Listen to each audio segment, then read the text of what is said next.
माझे वडील खानदेशचे, जळगाव गडगाव, आपण खानदेशच्या.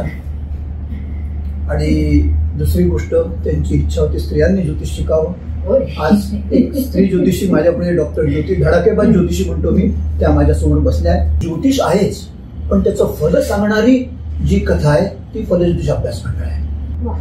मग आम्हाला ही इंडिकेट करणार आहे की हे तुमच्या जन्माच्या वेळेस या पद्धतीची पोझिशन आलेली आहे, ही तुम्हाला कसे भोग आणि उपभोग भोगायचे हे समजून सांगणार आहे. थोडक्यात 50 वर्षापूर्वी आपल्याकडे की कुंडली जेव्हा समोर येते तेव्हा मी काय करतो, आता वैयक्तिक हा प्रश्न आला. माझी भूमिका अशी आहे की कुंडली मी हाताने लिहितो. व्हिज्युअलायझेशनचा कारक आहे, शुक्र आहे, शुक्र बिघडला आहे. शुक्र हा आमच्याकडे व्हिज्युअलायझेशन म्हणजे कल्पनाशक्तीचा कारक आहे.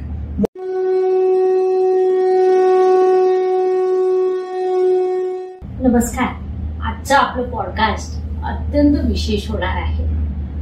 ज्योतिष शास्त्रातील एक दिग्गज व्यक्तिमत्व, किंबहुना शास्त्राला शास्त्र म्हणून ज्यांनी समोर आणलं, ज्योतिष म्हणजे काय हे जनसामान्यांमध्ये पोहोचवलं, किंबहुना आज ज्या कुटुंबाची तिसरी पिढी या क्षेत्रात कार्यरत आहे आणि ज्यांच्या नावाने ज्योतिषशास्त्र ओळखलं जातं, असे आपले गुरुवर्य दिग्गज पंडित विजय जकातदार सर या ठिकाणी आलेले आहे. सर, आपलं मनपूर्वक स्वागत. ही माझ्यासाठी अत्यंत आनंदाची आणि भाग्याची गोष्ट आहे की आपले गुरुवर्य आपल्या पॉडकास्ट मध्ये आज आले. ज्योतिषशास्त्र अगाध आहे, दररोज त्याच्यात नवनवीन बदल होतात. 200 वर्षापूर्वीचे प्रश्न, 150 वर्षापूर्वीचे, 100 वर्षापूर्वीचे आणि आजचे प्रश्न हे वेगवेगळे आहे. काळ सुसंगत त्याच्यात संशोधन करणं आणि स्टॅटिस्टिकली त्याचं गणित पाडणं याच्यात सरांचं तज्ञता आहे. सरांच्या ऑफिसमध्ये जेव्हा आपण जातो तेव्हा स्टॅटिस्टिकली खूप सारे त्यांचे ग्रंथ आपल्याला बघायला मिळतात, रजिस्टर बघायला मिळतात. आलेल्या प्रत्येक जातकाच्या संपूर्ण नोंदी लिहिलेल्या असतात आणि त्यांच्या या नोंदणी या माझ्यासाठी सुद्धा खूप मार्गदर्शक ठरलेल्या आहेत. तर आपण आता, मला असं वाटतं, मी ओळख करण्यात वेळ घालवण्यापेक्षा तुम्हाला स्वतःला सरांशी बोलायला आवडेल आणि आपण अगदी सुरुवात बेसिक पासून करूया. कारण सर, तुमच्या आयुष्याचा जो प्रवास आहे तो सुद्धा लोकांना ऐकायचा आहे, तुमच्या संस्थेचा ऐकायचा आहे, तुमच्या वडिलांचं कार्य म्हणजे ते तर ऐकायचंच आहे. तर हे सगळं आपल्याला ऐकायचं आहे. पहिला प्रश्न मी तुम्हाला विचारते, फलज्योतिष अभ्यास मंडळ स्थापनेमागील इतिहास आपण सांगा. फलज्योतिष अभ्यास मंडळाची स्थापना 30 मार्च 1958 साली झाली. त्या काळात ज्योतिष हे समाजात रुजलेलं नव्हतं आणि तुम्ही जर बघितलं तर सर्व ठिकाणी ज्योतिष अभ्यास मंडळ अशी नावं असतात. ज्योतिर्विद्या मंडळ, ज्योतिष अभ्यास मंडळ. वडिलांनी फलज्योतिष अभ्यास मंडळ असं नाव ठेवलं. म्हणजे काय, तर ज्योतिष आहेच, पण त्याचं फल सांगणारी जी कथा आहे ती फलज्योतिष अभ्यास मंडळ आहे. त्यामुळे या फलज्योतिष अभ्यास मंडळाचं सर्व जाती धर्माच्या पलीकडे लोकांना शिक्षण मिळावं, ज्योतिषशास्त्राची समाजात उपयुक्तता कळावी, या कारणामुळे फलज्योतिष अभ्यास मंडळाची स्थापना झाली. विशेषतः या ठिकाणी ज्योतिषशास्त्राचा प्रचार प्रसार किंवा ज्याला म्हणतो आपण शिक्षण जे बाजारात मिळत होतं ते शिक्षण अर्धवट पंचांग बेसिस शिक्षण होतं. त्याला काहीतरी एक सुसूत्रता यावी या दृष्टीने वडिलांनी कोर्सेस तयार केले.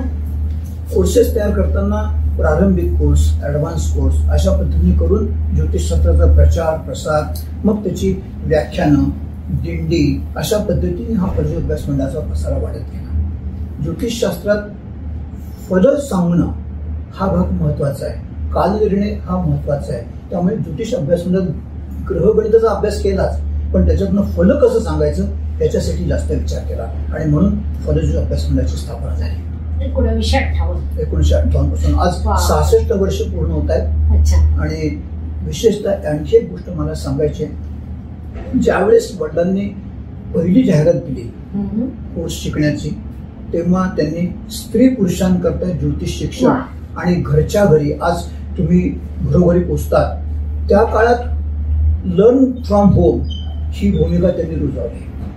वर्क फ्रॉम होम आता रुजत आहे कोरोना काळात, पण लर्न फ्रॉम होम ही भूमिका त्यांनी त्या काळात 58 साली रुजवली. आणि स्त्री पुरुषांकरता त्यांची एक इच्छा होती की स्त्रियांनी ज्योतिष शिकावं. आणि आजचा योगायोग मला निश्चितच चांगला वाटतो. माझे वडील खानदेशचे, जळगाव गडगाव, आपण खानदेशच्या. आणि दुसरी गोष्ट त्यांची इच्छा होती स्त्रियांनी ज्योतिष शिकावं. आज एक स्त्री ज्योतिषी माझ्यापुढे डॉक्टर ज्योती धडाकेबाज ज्योतिषी म्हणतो मी, त्या माझ्यासमोर बसल्या आहेत. आणि दादांच्या मुलाची मुलाखत आज तुम्ही घेताय. आणि त्यांची कर्मभूमी ही पुणे होती आणि या पुण्यासारख्या ठिकाणी येऊन तुम्ही मुलाखत घेताय. हा योगायोग निश्चित मला चांगला वाटतो. मला असं वाटतं की दादा स्वर्गातून सुद्धा ज्योती जोशी आणि मला निश्चितपणे बघत असतील आणि त्यांचा तो आनंद मला दिसतोय. हे आशीर्वाद माझ्यासाठी खूप मोठे आहे. त्यांचा भव्य दृष्टिकोन आणि दूरदृष्टी याच्यावर मी काही बोलावं हे काही फारसं योग्य नाही.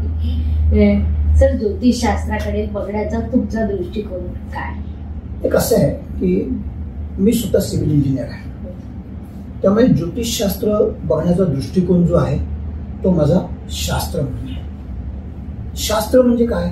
Systematic arrangement of knowledge. मग शास्त्र कसं तयार होतं? तर आमच्या पूर्वजांनी पहिल्यांदा निरीक्षण केलं, नंतर त्याच्यातून अनुमान काढलं, अनुमानानंतर तर्क तयार केले, तर्कानंतर निष्कर्ष तयार होत गेले, निष्कर्षानंतर नियम केले, नियमांचं अवलोकन केलं, गरज वाटली तर पुनर्विलोकन केलं आणि जिथे जिथं आवश्यकता असेल तिथं परिवर्तन केलं. ग्रेट. निरीक्षण टू परिवर्तन याला मी ज्योतिष म्हणतो. आणि या पद्धतीने ज्योतिषशास्त्राकडे बघतो. ज्योतिषशास्त्र बघताना निरीक्षण टू परिवर्तन करता आलं पाहिजे. तुम्ही मगाशी बोललात की कालमानाप्रमाणे आपल्याला बदल करता आले पाहिजेत. हे बदल निश्चितच आपल्याला कालमानाप्रमाणे करायचे आहेत. विशेषतः ज्योतिषशास्त्रातनं सकारात्मक दृष्टिकोन ठेवणं हा भाग जास्त महत्वाचा आहे. मला असं वाटतं की ज्योतिष हे जे आहे हे कर्मसिद्धांतावर आधारित आहे. आम्ही जे पूर्वकर्म केलं आहे त्या पूर्वकर्माचे भोग आणि उपभोग कसे कसे भोगायचे आणि उपभोगायचे हे या जन्मात कळण्यासाठी मध्ये कुंडली टाकलेली आहे. मग एक नवीन मुद्दा मी या ठिकाणी मांडणार आहे की जर ज्योतिष हे पूर्वकर्मावरती आधारित असेल तर पूर्वकर्माचे भोग आणि उपभोग आम्ही भोगणार असतो तर ज्योतिष कुठे आला? मग ज्योतिष संबंध आला नाही. मग ग्रहधाऱ्यांचा संबंध कुठे आला? तर ग्रहधाऱ्यांचा संबंध अशासाठी आलेला आहे की तुम्ही कसं भोगायचं आणि उपभोगायचं याचं इंडिकेशन दाखवणारी आमची कुंडली आहे. मग आम्हाला ही इंडिकेट करणार आहे की हे तुमच्या जन्माच्या वेळेस या पद्धतीची पोझिशन आलेली आहे, ही तुम्हाला कसे भोग आणि उपभोग भोगायचे हे समजून सांगणार आहे. थोडक्यात 50 वर्षापूर्वी आपल्याकडे रोड मॅप आला, रोडचं जीपीएस आला. 50 वर्ष झाली जेमतेम गुगलचं जीपीएस ते आम्हाला रस्ता कसा मार्गक्रमण करायचं शिकवतं. पण आमच्या जीवन मार्गाचं काय? आमच्या ऋषीमुनींनी 5000 वर्षापूर्वी कुंडली नावाचं जीपीएस आम्हाला देऊन ठेवलं आहे. आणि हे कुंडली नावाचं जीपीएस जे आहे ते आम्हाला वाचता आलं. आम्ही जास्त अभ्यास केला तर आम्ही समाजामध्ये प्रत्येकाला चांगलं मार्गदर्शन करू शकतो. सर, तुमच्या समोर कुंडली आल्यावर तुम्ही पहिल्यांदा काय बघता? की कुंडली जेव्हा समोर येते तेव्हा मी काय करतो? आता वैयक्तिक हा प्रश्न आला. माझी भूमिका अशी आहे की कुंडली मी हाताने लिहितो, त्याचे 12 भाव लिहितो. तुम्ही बघितलं 12 भाव लिहितो, ग्रह लिहितो. थोडक्यात काय असतं माहितीये का? एखादा गवंडी जसं सिमेंट कॉन्क्रीट टाकून तशी भिंत चढवत असतो तसं कुंडलीमध्ये आपण ग्रह करून ती इमारत तयार करत असतो. ज्यावेळेस 12 ग्रह लिहिले जातात, 12 भाव लिहिले जातात, त्याच्यात ग्रह लिहितात, त्याचे नक्षत्र लिहितो, राशी लिहितो, तेव्हा एक प्रकारे कुंडलीचं घर बांधणी आपण करत असतो. ती घर बांधणी करताना भावांच्या माध्यमातून, राशींच्या माध्यमातून त्याचं SWOT अनालिसिस केलं जातं. मी जन्माला येताना काय आणलंय हे बघणं महत्वाचं आहे. आम्हाला काय आणलंय याची खंत नको. जे आणलंय ते पूर्वकर्मानुसार आणलेलं आहे. मग पूर्वकर्मानुसार काय आणलंय हे मला कळलं पाहिजे. मग आम्हाला 12 भाव जे आहेत ते 12 भाव प्रत्येक वेळी सांगतात. पहिला भाव आम्हाला नैतिकता दाखवतो, दुसरा भाव आम्हाला आमच्यातले स्वार्थ कसा आहे तो दाखवतो, तिसरा भाव पुरुषार्थ दाखवतो, चौथा भाव आम्हाला निस्वार्थ, आईचं स्थान आहे, निस्वार्थ दाखवतो. पाचवा भाव आम्हाला ममत्व दाखवतो. सहावा भाव आम्हाला व्ययाच्या समोरचा आहे, तो वासना दाखवतो. सातवा भाव आम्हाला पत्नीचा आहे, विशुद्ध प्रेम त्या ठिकाणी दिसतं. आठवा भाव अष्टम स्थान आहे, ते दुसरं मृत्यूचं स्थान आहे, पण त्या ठिकाणी परोपकार दाखवला जातो. आणि नववा भाव आम्हाला विवेकाने कसं वागायचं हे सांगतो. दशम भाव आम्हाला निष्काम कर्मयोग शिकवतो. 11वा भाव आम्हाला नीतियुक्त म्हणजे एथिक्सने कसं वागायचं शिकवतो. आणि 12 भाव व्ययाचा आहे, तो आम्हाला मोक्षाचा भाव आहे, तो मर्यादा शिकवतो. मग या 12 भावाच्या माध्यमातून आपल्याला माणूस कळतो. पहिल्यांदी ज्योतिष पाहताना, कुंडली पाहताना समोरचा माणूस कळला पाहिजे असं मला वाटतं. नंतर मग माणूस एकदा कळला की तो व्यक्त कसा होतोय हे पाहणं महत्वाचं आहे. तो व्यक्त कुठनं होणार आहे त्याच्यामध्ये एक असं आहे की एक मी इक्वेशन मांडतो, R + or - R = R. R म्हणजे how you receive it, -R how you react it, +R how you response it. Response आणि रिॲक्शन वरती रिझल्ट अवलंबून आहे. मग आम्हाला रिसीव्ह कुठे होणार आहे? रिसीव्ह आमच्या मनात होणार आहे, आमच्या स्वभावात होणार आहे. मग आम्हाला आमचा स्वभाव काय आणला हे जर कळलं तर आम्हाला त्याच्यावरती काम करता येईल. ज्योतिष कुंडली पाहायची म्हणजे काय, जे आणलेलं आहे ते दाखवून त्याच्यावरती काय काम करायचं ही गोष्ट महत्वाची आहे. कारण जीवनात माणूस स्ट्रेंथवरती जगतो आणि विकनेसवरती काम केलं की प्रोग्रेस होतो. म्हणून माणसाचं SWOT अनालिसिस आम्हाला कुंडली पाहताना करता आलं पाहिजे. मग आमचा जो स्वभाव आहे तो स्वभाव आम्हाला 4 ठिकाणाहून समजणार आहे. पण तो स्वभाव त्या ठिकाणी समजून घेणं आणि त्याला समजून सांगणं हे भाग महत्वाचं आहे. स्वभाव जो आहे आम्हाला आई वडिलांच्या बीजातनं मिळणार आहे, DNA. नर्चरिंग आमच्यावरती संस्कार होणार आहे, संस्कारातून तो स्वभाव मिळणार आहे. नंतर तिसरी गोष्ट आपण पुनर्जन्म मानतो, रिबर्थ मानतो. मागचा जो आत्मा आहे तो त्या ठिकाणी गेलेला, तो जीवात्मा जेव्हा या शरीरात येतो तेव्हा तो येताना dust, desire, good work, bad work आणि ऋण हे घेऊन येतो. त्यातनं आमचा एक स्वभाव बनणार आहे. आणि मग या तिघांचा जो एक्सपिरियन्स आम्हाला या समाजात मिळणार आहे, वागताना मिळणार आहे, त्याच्यातनं आमच्या सबकॉन्शियसला एक आमचा स्वभाव तयार होणार आहे आणि तिथून आम्ही व्यक्त होणार आहोत, प्रेझेंट होणार आहोत. आम्हाला हे जे प्रेझेंट होणं आहे ते आम्हाला कळलं पाहिजे. आणि ते कुंडलीतनं सुरुवातीला जर पाहिलं तर आपल्याला माणूस कळतो. आणि माणूस कळला तर त्याला कसं आपण घेऊन जायचं आपल्याला बोट धरून ते ठरवता येतं. आपल्याकडे आलेला माणूस हा नेहमी सुखासाठीच धडपडत असतो. दुःख कोणी मागितलं नाही, पण दुःख जगात एकाच व्यक्तीने मागितलं होतं. महाभारतात कुंतीने मागितलं. श्रीकृष्ण साक्षात्कार झाल्यानंतर श्रीकृष्णाने प्रत्येकाला विचारलं की तुला काय पाहिजे, तुला काय पाहिजे. तेव्हा कुंती म्हणाली मला दुःख नाही. दुःख का माहित आत्या? कारण मला दुःखातच परमेश्वराची आठवण राहते, म्हणून तिने दुःख मागितलं आहे. पण आपण सामान्य माणूस आहोत, आपण सुखासाठी धडपडतो. मग आपल्याला सुख कुठलं मिळतं? आपल्याला सुख मिळतं मानसिक. दुसरी गोष्ट शारीरिक सुख आहे. तिसरी गोष्ट ऐहिक सुख आहे म्हणजे मटेरियल सुख आहे. आणि चौथं जे आहे ते आध्यात्मिक सुख आहे. मग आध्यात्मिक सुख म्हणजे काय आहे? जे आम्हाला मिळालेलं आहे, हा शरीर मिळालं आहे, हा देह मिळाला आहे, हे चेहरा मिळालेला आहे, या ठिकाणी आम्ही जन्माला आलेलो आहोत. आम्ही अंबाच्या घरी नाही जन्मालो, आम्ही इथं जन्माला आलोय. हे सगळं आम्हाला स्वीकार करायचं आहे. मग हा स्वीकार करताना जातकाला कसं समजून सांगायचं ते महत्वाचं आहे. कुंडली पाहताना भिकारी हा लंगोटीवाला आहे आणि संन्यासी हाही लंगोटीवाला आहे. भिकाऱ्या लंगोटीचं दुःख आहे कारण ती बाय फोर्स आहे आणि संन्यासीची लंगोटी बाय चॉईस आहे. त्याला जे मिळालेलं आहे ते त्याला चॉईस मध्ये कन्वर्ट करायला शिकवायचं आहे. म्हणजे आपल्याला त्या ठिकाणी त्याच्यावरती हा संस्कार करायचा आहे. मग स्वीकार हा अध्यात्माचा भाग आहे. नंतर ऐहिक सुख हे 10 बाय 10च्या खोलीत एखादा राहणारा सुखी असू शकतो, एखादा 15 खोलीत पण सुखी असू शकणार नाही. म्हणजे हे सापेक्ष आहे, तथा रिलेटिव्ह आहे. मग या ठिकाणी आम्हाला समाधान त्याला समजून सांगायचं आहे. शारीरिक सुख, फिजिकल रिलेशनशिप हे लिमिटेड काळापर्यंत आहे. मग या ठिकाणी क्वांटिटी आणि क्वालिटीचा विचार करायचा आहे. You enjoy the quality, don't go for quantity. या ठिकाणी त्याला समाधानाची प्रशा सांगायची. आणि मानसिक सुख मात्र आम्हाला या जन्मात निरंतर लागणार आहे, आमच्या शेवटपर्यंत लागणार आहे. पण मानसिक सुख हे सर्वात चेरी ऑन द टॉप आहे. मग ते मिळवायचं असेल तर आम्हाला आमच्यावरती संस्कार करायला पाहिजे. आपण माझ्यासमोर बसला, विज्ञान आम्हाला सांगणार आहे की एक स्त्री आणि एक पुरुष समोर बसलेला आहे, पण माझ्या मनात विचार केला की माझी बहीण समोर बसली आहे, तर माझा पाहण्याचा दृष्टिकोन बदलणार आहे. नाही तर 5 वर्षांच्या मुलीवरती पण रेप होतोय. आम्हाला दृष्टिकोन बदलणं हे ज्योतिषशास्त्रात करायचं आहे आणि संस्कार त्याच्यावरती करायचे आहेत आणि या संस्काराच्या माध्यमातून आम्ही या गोष्टी करणार आहोत. त्यामुळे मला असं वाटतं की प्रत्येक कुंडली पाहताना पहिल्यांदी स्वभावावरती काम करा, त्याची सक्षमता वाढवा. मानसिक सक्षमता जर वाढली तर तो माणूस समस्येला तोंड देण्यासाठी तयार होतो. सर, तुम्ही पॉइंट सिस्टीमचे जनक आहात. पॉइंट सिस्टीमचा जन्म कशा पद्धतीने झाला? मी स्वतः सिव्हिल इंजिनियर आहे.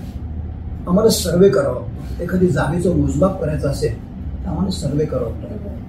एखादा सर्वे करताना मध्ये टेकडी आली आणि टेकडीच्या पलीकडचा पॉइंट घ्यायचा असेल तर आम्हाला इकडनं दिसत नाही, त्या लेवलमधनं, ट्यूब लेवलमधनं किंवा थिओडोलाइटमधनं दिसत नाही. अशा वेळेस आम्हाला काय करावं लागतं? तिथल्या पॉईंटचं किती हाईट होते ते समजत नाही. मग आम्हाला बाजूचे 2-3 पॉईंट्स घेऊन त्या पॉईंटपर्यंत पोहोचावं लागतं. एक्झॅक्टली हाच विचार माझ्या मनात आला की मला जर एखाद्या ज्योतिषातनं एखाद्या घटनेकडे जायचं असेल तर ती घटना घडताना आजूबाजूला काय गोष्टी महत्वाच्या आहेत या जर आपण पाहिल्या तर ती घटना घडण्यास सोपं आहे. आणि दुसरी एक गोष्ट पॉइंट सिस्टीमच्या मध्ये आणखी आली की मी दादरला होतो, सर्व्हिसला होतो.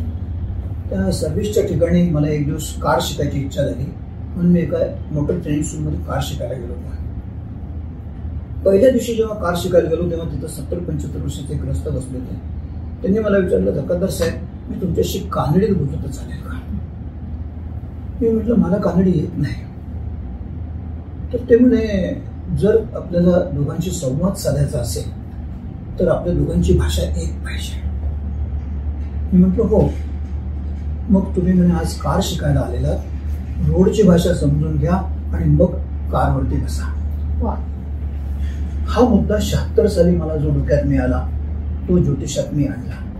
म्हटलं आपण जेव्हा पॉइंट सिस्टीम डेव्हलप करतोय या जातकाच्या भाषेत आपल्याला बोलता आलं पाहिजे. जातकाची भाषा आणि आपली भाषा एक पाहिजे, तर जातकाला ते कन्व्हिन्स होईल आणि जातकाला पटेल. जेव्हा ते पटेल तेव्हा ती गोष्ट चांगल्या पद्धतीने होऊ शकते. त्यामुळे माणूस जातकाची भाषा म्हणजे काय? जातक जेव्हा येतो तेव्हा तो आपल्याला विचारतो एखादी गोष्ट, तेव्हा आपण एखादी गोष्ट आपल्या ज्योतिषशास्त्रानं जेव्हा डिझाईन करतो, पंचमभाव, पंचमाचा पंचम भाव, लग्न भाव, अमुक, या गोष्टी त्याला कळत नाही. त्याला त्याच्या भाषेत समजून सांगितलं तर ते त्यांना पटतं, नाही तर पटत नाही. पॉइंट सिस्टीमचा उद्देश असा आहे की जातकाची भाषा आणि आपली भाषा एकच पाहिजे. तुमच्या बाबतीत अजून एक वाक्य आम्ही नेहमी ऐकतो, खूप ठिकाणी चर्चा असते किंवा ते तुमचं अत्यंत आवडीचं वाक्य आहे असं जर आपण म्हटलं तर कदाचित तेही चुकीचं होणार नाही. ते म्हणजे थिंक लॉजिकली अँड इम्प्लिमेंट ॲस्ट्रॉलॉजिकली. यातून तुम्हाला नेमकं काय अभिप्रेत आहे? आता आपण जो विषय केला जातकाची भाषा, तोच विषय या ठिकाणी पुढे कंटिन्यू करतोय. थिंक लॉजिकली इम्प्लिमेंट ॲस्ट्रॉलॉजिकली म्हणजे काय? विचार तर्कशास्त्राचा आणि अवलंब मात्र ज्योतिषशास्त्राचा करायचा. मग ज्योतिषशास्त्राचा अवलंब करताना कसा करायचा? माझ्याकडे एखादं आपल्याकडे जातक येतो आणि तो सांगतो की मला मुलगा 8वीत होता, तो 95% मार्क मिळाले. आता 9वीत आला, त्याला 80% मार्क मिळाले. त्याचं डिटोरेशन चालू झालंय. अशा वेळेस पालकाला काय काम करायचं? पालकाला काय सांगायचं?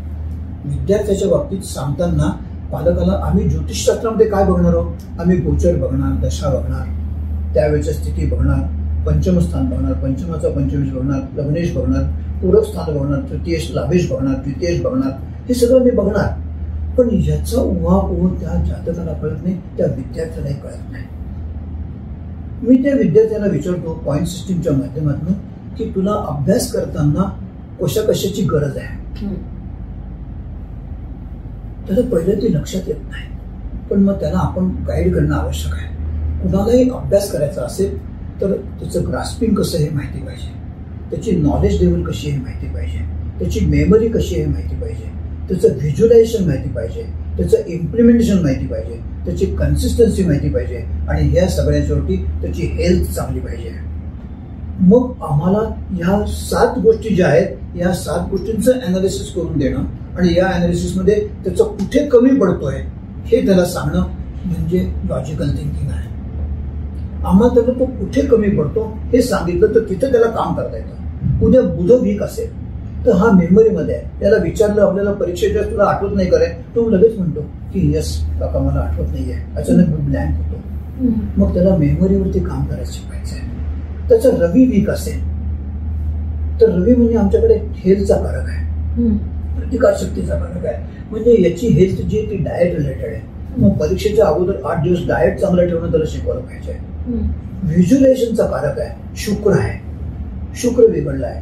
शुक्र हा आमच्याकडे व्हिज्युअलायझेशन म्हणजे कल्पना शक्तीचा कारक आहे. मग इमॅजिनेशन, काही वेळा आपले अंदाज चुकतात. तो पुष्कळ वेळा काय करत असतो की 2 चॅप्टर ऑप्शनला ठेवतो आणि नेमकं त्यातलेच प्रश्न येतात आणि तो लिहू शकत नाही. त्याला प्लॅन ए आणि प्लॅन बी कसा करायचा ते शिकवलं पाहिजे. त्याला सांगायचंय की तू ऑप्शनला, मी सांगतो तू 2 चॅप्टर ऑप्शनला टाक, ऑप्शनला टाकून मग त्याच्या 2 चॅप्टरचा अभ्यास कर, म्हणजे तुझा प्लॅन बी तयार आहे. मग प्लॅन ए प्लॅन बी शिकवायचा आहे.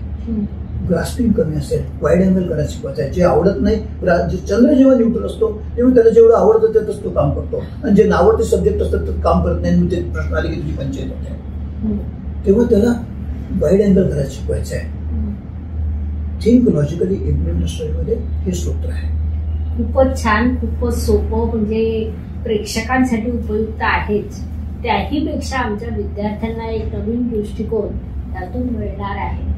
आजच्या समाजातील सगळ्यात मोठा प्रश्न जर कोणता झालेला असेल तो म्हणजे विवाह संस्था, त्या टिकणं, कुटुंब, एकत्र कुटुंब, हे सगळे विविध पद्धतीने प्रश्न समोर येतात. म्हणजे एखादा जातक पहिले विवाह ठरवण्यासाठी येतो, विवाह ठरत नाही म्हणून येत राहतो आणि लगेचच 6 महिन्यात विवाह घटस्फोटासाठी सुद्धा येतो. ही जी समाजाची एकंदरीत स्थिती झालेली आहे, या स्थितीवर आपल्या ऋषींनी अगोदरच मार्ग शोधून ठेवले आहे. त्याच्यात आपल्याला फक्त काळ सुसंगत बदल करायचे आहे आणि ते निश्चितच तुम्ही खूप चांगल्या पद्धतीने केलेले आहे. तर तुम्ही ते कसे केले ते मला आणि माझ्या विद्यार्थ्यांना शिकायचे आहे. विवाह जसं आपण म्हणालात मगाशी, आपण स्टार्टिंगला म्हटलं की निरीक्षण टू परिवर्तन. पूर्वीच्या वेळी विवाह 10व्या वर्षी होत होते. तेव्हा स्वभाव, सेक्शुअल रिलेशन, करिअर याचा संबंधच नव्हता. नंतर विवाहाचं वय वाढत गेलं. मग हे विवाहाचं वय जे वाढलं तर विवाहाचा उद्देश काय होता? विवाहाचा उद्देश त्या काळात रजोत्पादन आणि धर्मकार्य. 8व्या वर्षी मुलगा गुरुकुल शिक्षणाला जायचा, 18व्या वर्षी परत यायचा. आल्यानंतर त्याला धर्मकार्य करायचं असायचं. धर्मकार्याला पत्नीची गरज असायची आणि त्यावेळेस असं म्हटलं होतं 16 वर्षीय कन्या आणि 25 ती पुरुष, म्हणजे 9 वर्षाचं अंतर त्या काळात सांगितलं होतं. आणि त्यामुळे त्या 18 वर्षाच्या मुलाला 9-10 वर्षाच्या मुलीशी लग्न करून द्यायचं आणि धर्मकार्याला मोठं करायचं, एवढाच उद्देश होता. नंतरचा काळ जो आला त्या काळात थोडस संततीचा विचार आला. नंतर सासू सासऱ्यांची रिलेशन चांगली ठेवायला पाहिजे आणि स्वयंपाकघर, किचन येते की नाही तिथं पण बघितलं गेलं. आणि आताचं जी मुलं आहेत त्या मुलांना स्वभाव, सेक्शुअल रिलेशनशिप आणि सेटलमेंट या 3 गोष्टींचं महत्व आहे. आम्हाला परिवर्तन आणावंच लागेल. आम्हाला कम्पॅटिबिलिटी हा नवीन शब्द आणावा लागतो. 2 व्यक्ती जेव्हा एकत्र येतात तेव्हा त्या भिन्न असणारच आहेत. आपल्या कुंडलीमध्ये 7मं स्थान हे लग्नाच्या समोरचं दिलेलं आहे. मग ते भिन्न प्रवृत्ती असणारच आहे. मग ही भिन्न प्रवृत्ती एकत्र येणं. मी या ठिकाणी जरा एक मोठा कॅनव्हासवरती एक गोष्ट सांगणार आहे की 2 भिन्न प्रवृत्ती जेव्हा एकत्र येतात आणि जेव्हा समाजात राहतात, एक कुटुंब जगतं. दुसरे कुटुंबावरती 2 भिन्न प्रवृत्ती एकत्र येतात, दुसरं कुटुंब जगतं, तिसरं कुटुंब जगतं, 4थं कुटुंब जगतं. हे जेव्हा अशी कुटुंब जेव्हा तडजोडीने जगत असतात तेव्हा एक समाज तडजोडीने जगत असतो. एक समाज जेव्हा तडजोड जगत असतो तेव्हा एक राज्य तडजोड जगत असतं.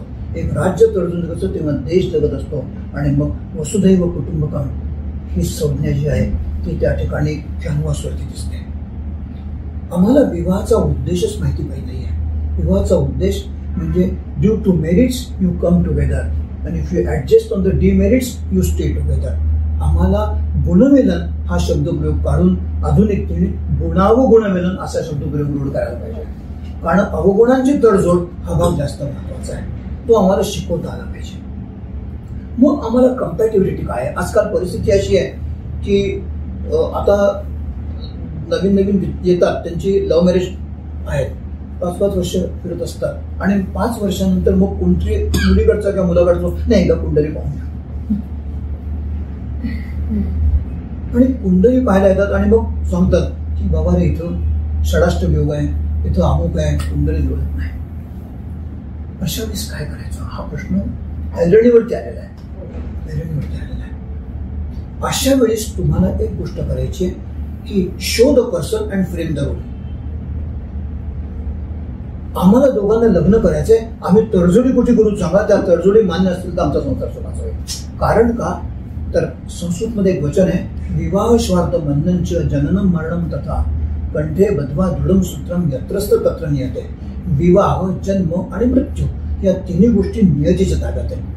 मग विवाह जर नियती ताब्यात असेल, जन्म नियतीच्या ताब्यात असेल आणि मृत्यू नियती ताब्यात असेल तर त्याच्यामधलं कसं जगणं हे आमच्या ताब्यात आहे. मग विवाह हा योग आहे आणि घटस्फोट किंवा विवाह विच्छेद हा मानवनिर्मित संकल्पना आहे. मग जी मानवनिर्मित संकल्पना आहे त्याच्यामध्ये मॅनेजमेंट करता येतं. आम्हाला मॅनेजमेंट व्यवस्थापन शिकवलं पाहिजे. मग या दोघांचं व्यवस्थापन कसं शिकवता येईल त्याच्यासाठी गुणमिलन हा शब्द तुम्ही फार छान प्रश्न विचारलाय. हा अत्यंत ऐरणीवरचा प्रश्न आहे. आम्हाला ही सप्तपदी बदलायला पाहिजे. आमची सप्तपदी जी आहे ती वेगळी आहे. आम्हाला विवाहाची गुणमिलनाची सप्तपदी एक तयार करायची आहे. आम्हाला स्वभाव, संतती, वैवाहिक सुख टिकवण्याची क्षमता, सेक्शुअल रिलेशनशिप, सासू सासरे आणि सेटलमेंट ही 7 गोष्टी आहेत. या 7 गोष्टींची सप्तपदी आम्हाला त्यांना समजून सांगता येईल. मग ज्यांचं अरेंज मॅरेज आहे त्यांना अगोदर समजून सांगता येईल, पण ज्यांचं लव्ह मॅरेज आहे त्यांचं काय आणि ज्या ठिकाणी षडाष्टक योग आहेत अशा वेळेस काय करायचं त्यांना कम्पॅटिबिलिटी शिकवायची. या ग्लासमध्ये पाणी येत आहे आणि या ग्लासमध्ये पाणी आहे, बोथ आर कम्पॅटिबल. या ग्लासमध्ये दूध आहे, या ग्लासमध्ये दूध आहे, कम्पॅटिबल. या ग्लासमध्ये ताक आहे, या ग्लासमध्ये ताक आहे, कम्पॅटिबल. पण या ग्लासमध्ये दूध आहे आणि या ग्लासमध्ये ताक आहे, इट इज नॉट कम्पॅटिबल. मग आमच्याकडे काही ज्योतिषी पंडितशी म्हणणार की इथं जुळत नाही, षडाष्टक योग आहे. आता या ठिकाणी त्या 2 तरुणांना काय सांगायचं आहे की बाबा हे ताक आहे आणि इथं दूध आहे, दुधाने कोमट व्हावं आणि ताकाने चमचावर पडावं, उत्तम दही लागतं. उत्तम निर्मिती करता येते इफ बोथ आर ऍडजस्टेबल. मग दोघांची ऍडजस्टमेंट काय ते तुम्हाला सांगता आलं पाहिजे. मी या ठिकाणी एखादं उदाहरण दिलं चालेल? माझ्याकडे एक मित्राचा मुलगा आला होता, त्यांचं लव्ह मॅरेज होतं. त्या ठिकाणी मुलाची कन्या रास होती आणि ती मुलीची मेष रास होती. आपल्या ह्याच्यात हा षडाष्टक आहे. शास्त्रामध्ये मी मृत्यू हा शब्द वापरत नाही. त्याचं कारण मृत्यू षडाष्टक म्हटलं की लोक घाबरतात. माणसाने अष्टम स्थानाला आयुष्य स्थान म्हणावं असं मला वाटतं. म्हणजे मृत्यू शब्द निघून जातो. तेव्हा हा षडाष्टक आहे. शत्रू षडाष्टक म्हणा, मित्र षडाष्टक म्हणा. दोघांचे स्वभाव भिन्न आहे. माझ्याकडे आले, मुहूर्त काढला, त्यांना असं म्हटलं की तुम्ही माझ्याकडे काउन्सिलिंगला बसा रे. काउन्सिलिंगला बसणं तुम्हाला आवश्यक आहे. Before marriage, pre marriage counselling करतो. ते म्हणाले हो काका येतो. आम्ही सगळं मुहूर्त काढला. आले नाहीत. लग्नाच्या वेळेस गेलो. लग्नाला तिथं सांगितलं भेटताना की अरे काउन्सिलिंगला येऊन जा बरं. आले नाही. 7-8 महिन्यानंतर मित्रच माझ्याकडे आला. अरे त्यांचं जमत नाही रे. ते म्हणतात सेपरेट व्हायचं आहे. आम्ही त्यांना म्हटलं की काकाने तुम्हाला बोलवलं, तुम्ही का नाही आलात? त्यांच्याकडे गेलात. आता त्यांच्याकडे जा आणि मग निर्णय घ्या. म्हणून ते दोघं आले. आता कन्या रास जी आहे तिचं आपण मेरिट्स आणि डिमेरिट्स आणि करेक्टिव्ह ऍक्शन सांगता आली पाहिजे. कन्या रास आहे, नॉलेज आहे, ऑप्शन आहे, पण कन्फ्युजन आहे. पण कन्या रास बुद्धीची आहे ना, मग ती बुद्धी जास्त स्वतःशी विश्वास ठेवत नाही. मग सस्पिशियस म्हणजे कॉशियस असते. पण ते 12 वर्षाचं लहान मुलं आहे, इनोसंट आहे, पण नाही मिळालं तर इरिटेटिंग पण आहे. मग यांना करेक्टिव्ह ऍक्शन दिली पाहिजे की त्यांनी लॉ ऑफ एलिमिनेशन ठेवला पाहिजे. लॉ ऑफ एलिमिनेशन मध्ये त्यांचं कन्फ्युजन कमी होतं. ऍक्सेप्ट द फॅक्ट म्हटलं की त्यांचं इरिटेशन कमी होतं. कारण हे बुद्धिवादी असतात. मग यांना ऍक्सेप्ट द फॅक्ट की समोरच्या वेळेस, मी उदाहरण काय देतो की एखादी BSc BEd झालेली टीचर आहे आणि तिला नोकरी लागली आणि पहिल्या दिवशी तिला मॉन्टेसरीचा वर्ग मिळाला. तर ती काय करेल? ते 2.5 वर्षाच्या मुलाशी शेजारी जाऊन बसेल, त्याच्याशी बोबडं बोलायला लागेल, आम्हाला खालती येता आलं पाहिजे. हे सगळं समजून सांगितलं. मेष रास ती आमच्याकडे मंगळ आहे, सेनापती आहे. तो केअरिंग आहे, प्रोटेक्टिव्ह आहे, डेअरिंग आहे, डेडिकेशन आहे. पण पॉईंटच्या दुसऱ्या बाजूला तो स्ट्रेट फॉरवर्ड आहे, शॉर्ट टेम्पर आहे. आणि सेनापती फील्डवरती काम कसं करतो? करो या मरो. मग एक तर जयंती नाही तर पुण्यतिथी, टोकाची भूमिका आहे. त्याचा सुवर्ण मुद्दे काढायचा शिकवायचा आहे. यू आर रॉंग असं म्हणण्याची कपॅसिटी आहे, पण युअर ऍक्शन इज रॉंग म्हटलं तर शुगर कोटेड बोलता येईल. आणि त्यांना पीएनटी टेक्निक काय होतं माहितीये का ताई? या नवीन पिढीला तुम्ही नवीन शब्द टेक्निक, थेरपी शब्द वापरा. त्यांना थेरपी बरं वाटतं. मी या मेष राशीच्या लोकांना सांगतो तुम्ही पीएनटी थेरपी वापरा. तुम्ही पीएनटी म्हणजे काय? Pause and talk. Pause and talk therapy वापरायची. मला तुमचं म्हणणं पटलं नाही, मी 1 तासांनी बोलतो. 1 तासांनी व्यक्ती शांत होते, चांगलं कन्व्हिन्सिंग बोलते. ही सगळ्या गोष्टी त्यांना समजून सांगितल्या. आणि मग त्यांना एक पंच म्हणून म्हणतात तो मागला की म्हटलं हे तुमचे बेसिक स्वभाव आहेत, हे तुम्ही आणलेले आहेत. आता याच्यावरती तडजोड काय करायची ते आहे. मी कार चालवतो, माझा मुलगाही कार चालवतो, पण रस्त्यावरती जर येलो लाईट दिसला तर माझा पाय ऍक्सिडेंटवरून ब्रेकवरती येतो. I am safe. कन्यारास तुझी सेफ आहे. आणि माझा मुलगा ऍक्सिडेंटर दाबतो, ही इज कॉन्फिडंट. त्या दोघांना दृष्टिकोन बदलला. बायकोला सांगितलं तुझा नवरा सेफ आहे, आणि नवऱ्याला सांगितलं तुझी बायको कॉन्फिडंट आहे. You will not believe. ती 8 वर्ष गेली. 8 वर्षानंतर ते अमेरिकेत गेले. अमेरिकेत त्यांना मुलगा झाला आणि मुलाच्या मुंजीचा मुहूर्त काढायला परत माझ्याकडे आले. आणि मी मुंजीला गेलो आणि तिला म्हटलं स्वाती जकातर काकांची ओळख आहे का? ती एवढंच म्हणाली, काका असं कसं म्हणता? तुमचं कॉन्फिडंट आणि सेफ कायम लक्षात ठेवा. This is the way of counselling. आम्हाला समाजामध्ये त्यांचा अप्रोच बदलणं, त्यांचा दृष्टिकोन बदलणं, या गोष्टी विवाहामध्ये कराव्या लागणार आहेत. कारण विवाहामध्ये काय होतं, जेव्हा मॅरेज करतात, लव्ह मॅरेज, तेव्हा ज्या दिवशी मतभेद होतात त्या दिवशी ते आपापल्या घरी जातात आणि शांत होऊन दुसऱ्याशी भेटतात. आणि लग्न झाल्यानंतर मात्र ते एकाच बेडरूम मध्ये जातात. मतभेद मिटवायला वेळच मिळत नाही.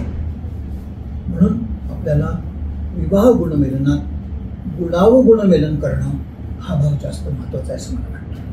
खूप छान. या पद्धतीने जर झालं गुणमिलन तर बऱ्यापैकी विवाह संस्था स्थिरावेल.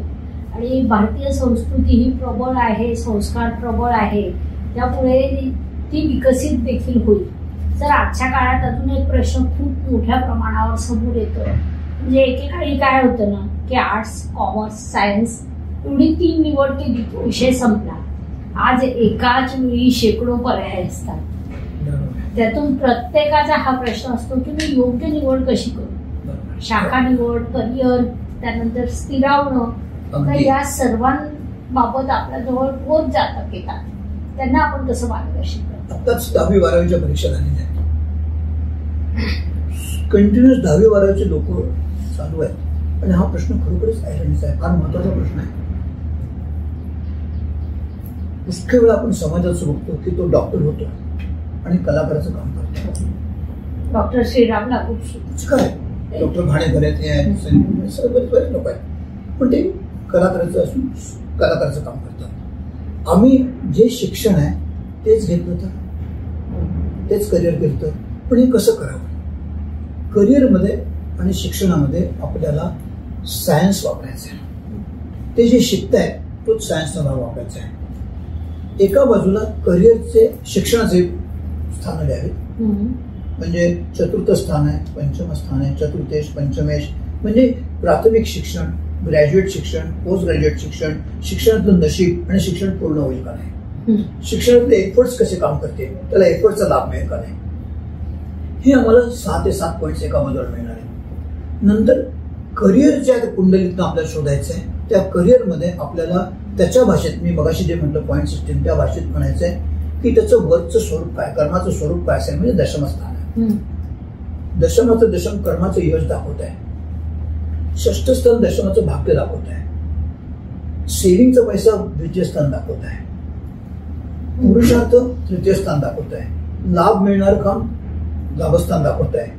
मूळ आणलेलं भाग्य नवम स्थान दाखवत आहे. महत्वाकांक्षा त्याची लग्नस्थान दाखवत आहे. इच्छाशक्ती पंचम स्थान दाखवत आहे.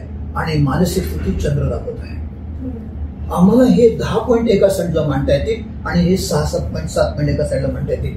याचा एलसीएम काढायचा आहे, लघुत्तम काढायचा आहे, लघुत्तम काढायचा आहे. बाबा दोन्हीकडे कॉमन काय आहे? इकडं बुध शुक्र शनी आहे, इकडं बुध शुक्र शनी आहे. म्हणजे शिक्षण ते करिअर आहे. उद्या इकडे रवी मंगळ गुरु, इकडे बुध शुक्र शनी आहे, गडबड आहे.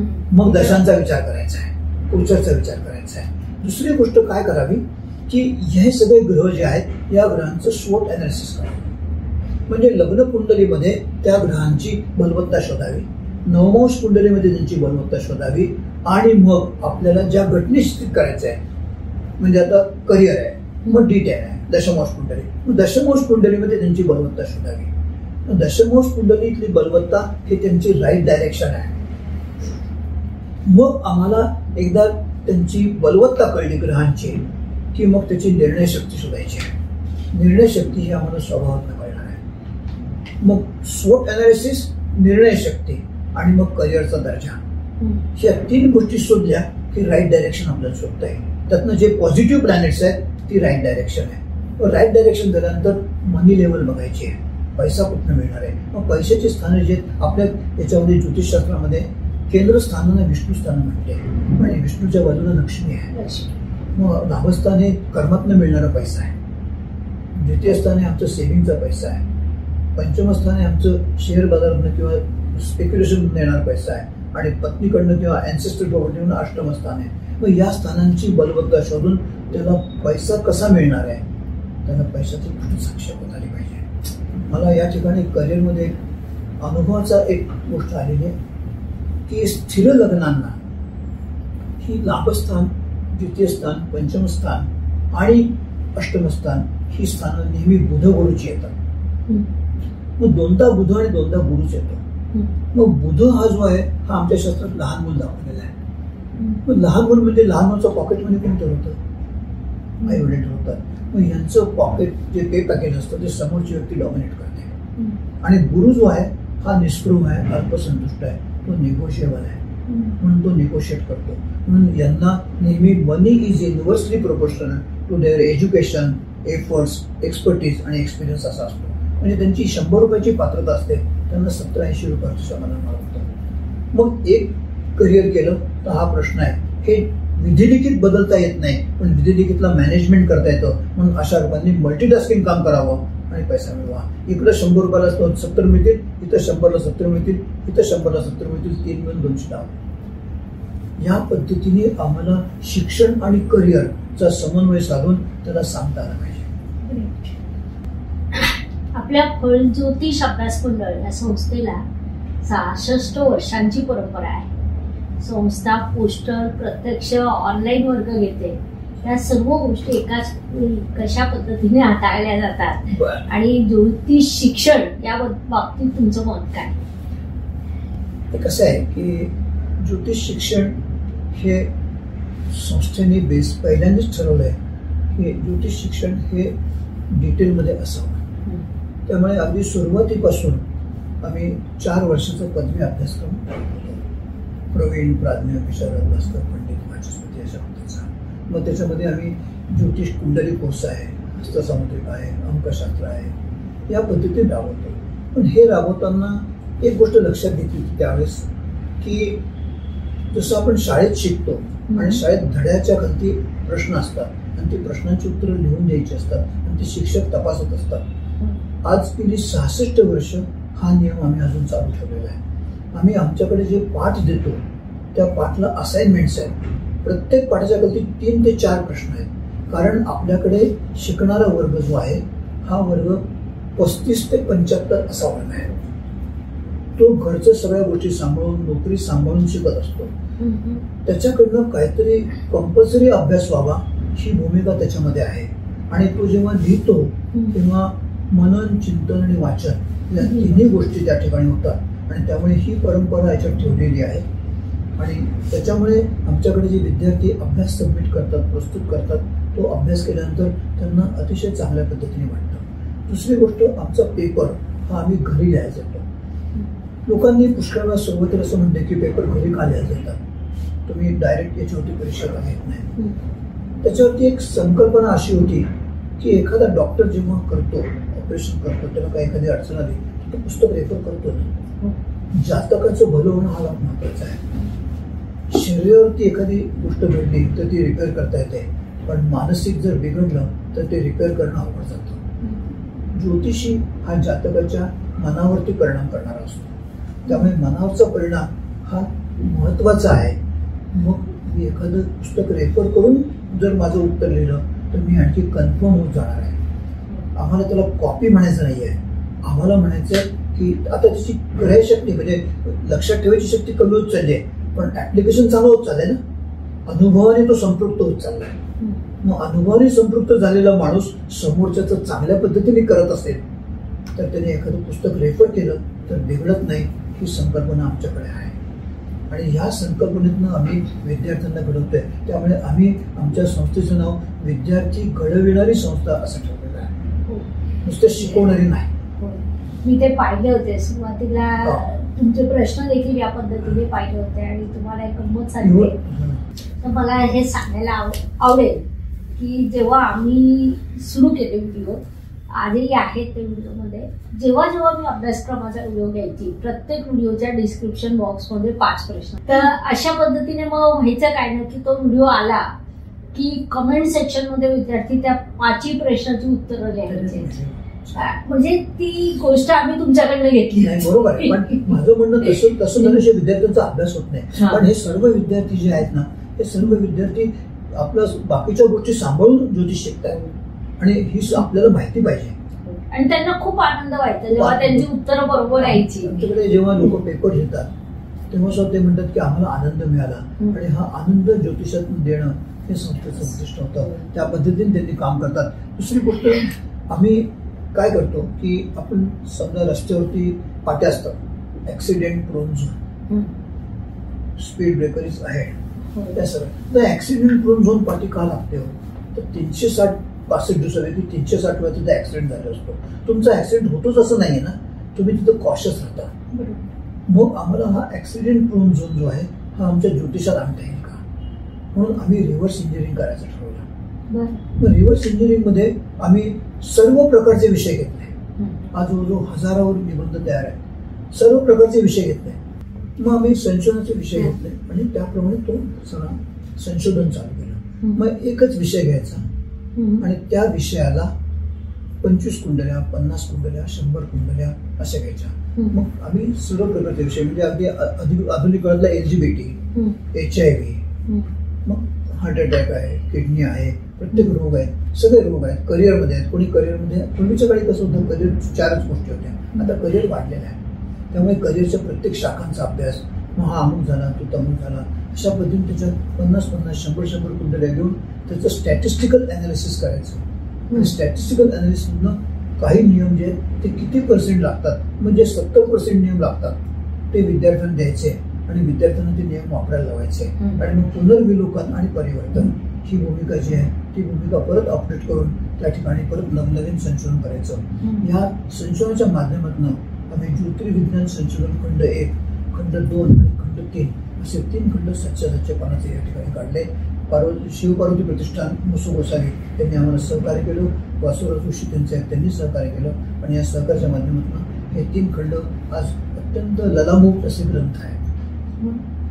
मग आम्ही संशोधनाचे विषय घेतले आणि त्याप्रमाणे तो सगळा संशोधन चालू केलं. मग एकच विषय घ्यायचा आणि त्या विषयाला 25 कुंडल्या, 50 कुंडल्या, 100 कुंडल्या अशा घ्यायच्या. मग आम्ही सर्व प्रकारचे विषय म्हणजे अगदी आधुनिक काळातला LGBT, HIV, मग हार्ट अटॅक आहे, किडनी आहे, प्रत्येक रोग आहे, सगळे रोग आहेत. करिअरमध्ये आहेत, कोणी करिअरमध्ये, पूर्वीच्या काळी कसं होतं, करिअर 4च गोष्टी होत्या, आता करिअर वाढलेलं आहे.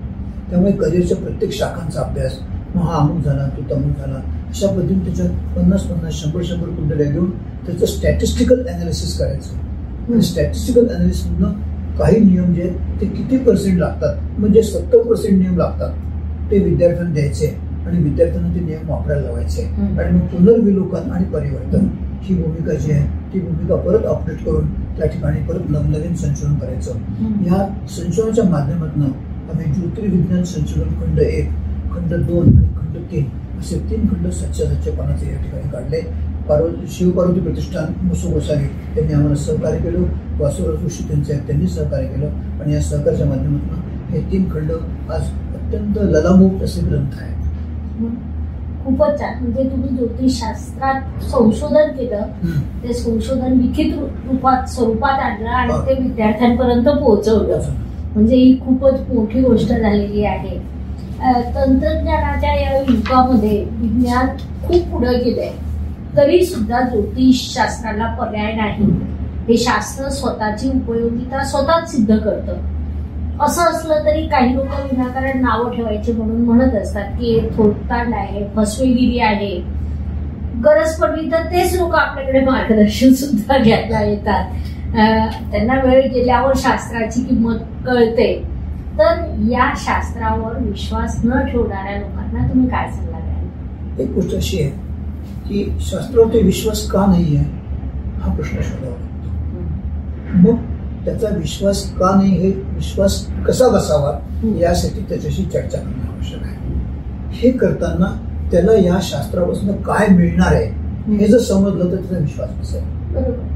मग मी साधारणतः ज्यांचे विश्वास नाही असे जातक येतात आपल्याकडे, त्यांना मी विचारतो की बाबा आज तुम्ही माझ्याकडे बसला, या शास्त्रातून तुम्ही इथं जे आई वडील तुम्हाला घेऊन आलेले, तुमचा विश्वास नाही आहे, तुम्हाला या शास्त्रातून काय मिळणार आहे याचं पहिल्यांदा ऐकून घ्या आणि मग आपण पुढचा प्रश्न करू. तर त्यांना मी सांगतो की हा चेहरा तुम्हाला मिळाला आहे, चॉईस होता का? बाय डिफॉल्ट मिळाला, यू हॅव ऍक्सेप्टेड इट. हा चेहरा तुम्ही ऍक्सेप्ट केला, मग या चेहऱ्याचे गुणदोष पण ऍक्सेप्ट केले ना.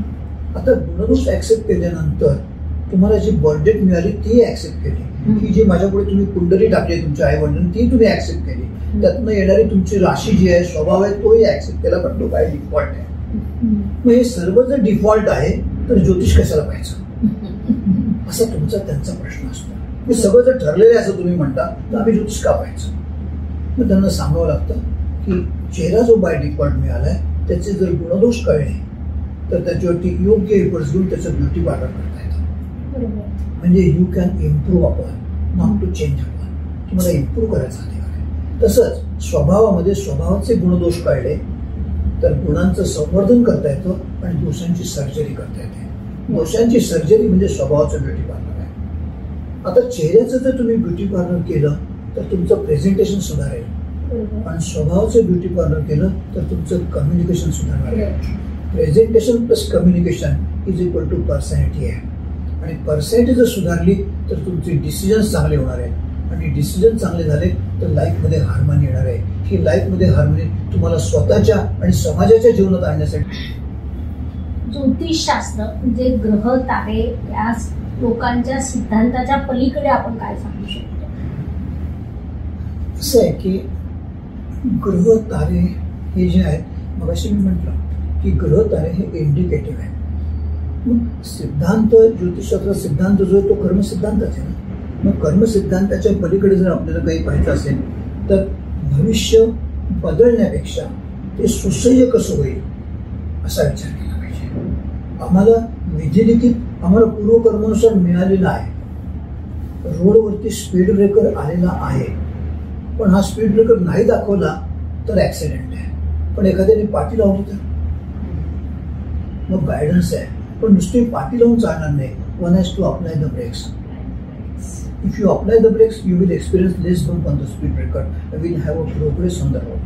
म्हणजे काय होणार आहे की guidance plus efforts is equal to benefit हे सूत्र ज्योतिषात राबवणं आवश्यक आहे. असे हरित देईल खाटल्यावरही असं ज्योतिष नाही. लोकांचा तो समज जास्त आहे, आणि ही संकल्पना जी आहे ही संकल्पना आपल्याला रुजवणं आवश्यक आहे. सिद्धांत जे आहेत, एक तुम्हाला सहज सांगतो ज्योतिषातलं की सोव्हिएत देश मासिक होतं, साधारणतः फेब्रुवारी 90चं मासिक आहे.